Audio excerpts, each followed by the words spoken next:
रहे हैं city India news channel हक की आवाज। पैराडाइज फंक्शन पैलेस महबूब नगर। रुकन असम्बली महबूब नगर एनएम श्रीनिवास रेड्डी ने कहा कि गरीबों का अपना ज़ाती घर का ख्वाब पूरा करना ही इंदिरम्मा स्कीम का मकसद है। रुकन असम्बली एनएम श्रीनिवास रेड्डी ने आज हनवाड़ा मंडल के कोत्तापेट, टंकरा और पेददरपल्ली मौज़ूआत का दौरा करते हुए इंदिरम्मा मकानात स्कीम के इस्तेफादा कुनंदगान को कार्रवाई के दस्तावेज़ात हवाले करते हुए इंदिरम्मा मकानात की तामीर के लिए संग बुनियाद रखा। और इसी तरह टंकरा गांव के रैतु वेदिका में कई किसानों में मयारी बीज तकसीम किए।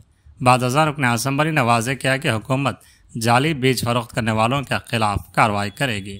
उन्होंने वाज़ेह किया कि अवामी हुकूमत का मकसद यह है कि हर शख्स इज़्ज़त नफ्स के साथ ज़िंदगी बसर करे। उन्होंने याद दिलाया कि हुकूमत इंतखाबात के दौरान किए गए हर वादे को एक एक करके अमली जामा पहनाएगी। ఇందిరమ్మ ఇండ్ల శంకుస్థాపనలు చేసిన టంకర గ్రామంలో ఈ గ్రామంలో 63 మందికి ఇల్లు మంజూరు చేయడం జరిగింది. దాంట్లో ఈరోజు కొంతమంది ముగ్గు పోసుకొని శంకుస్థాపన చేస్తే ఆ కార్యక్రమానికి మేము హాజరు కావడం జరిగింది. ప్రతి గ్రామంలో కూడా ఈరోజు శంకుస్థాపనల పండుగ జరుగుతూ ఉంది. గతంలో గుడిసెలల్లో టార్పాలిన్ కప్పుకొని ఉన్న ప్రతి ఒక్క పేదవారికి కూడా వారికి ఇల్లు కట్టుకునేటందుకు ఇందిరమ్మ ఇండ్లు మంజూరు చేస్తూ ఉన్నాం. గ్రామాల్లో చాలా సంతోషకరంగా ఉన్నారు.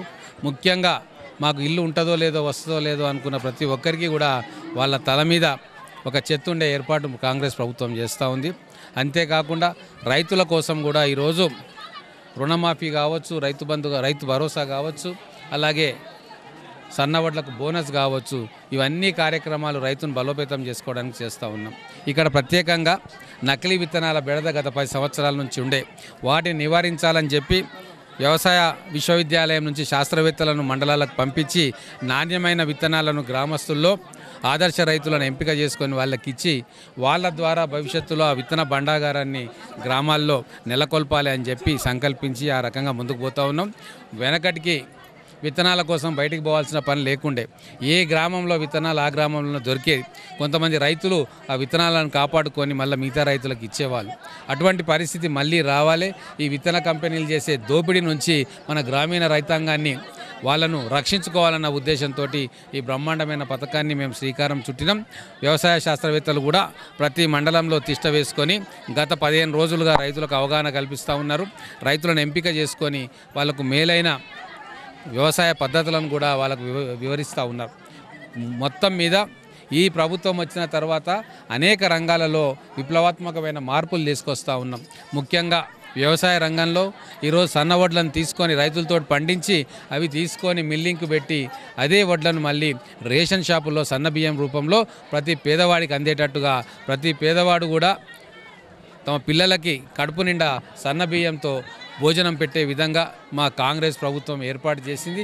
ఇది దేశంలో ఎక్కడా కూడా లేని విధంగా మా పౌర సరఫరాల శాఖ, మా వ్యవసాయ శాఖ, గౌరవ ముఖ్యమంత్రి గారి నేతృత్వంలో ఈ బ్రహ్మాండమైన పథకం జరుగుతూ ఉంది. 100% ఈ సన్నబియ్యం కార్యక్రమం సఫలీకృతం అయ్యింది. గతంలో రైస్ మిల్లలో అనేక వందల వేల కోట్ల రూపాయల కుంభకోణాలు జరిగాయి.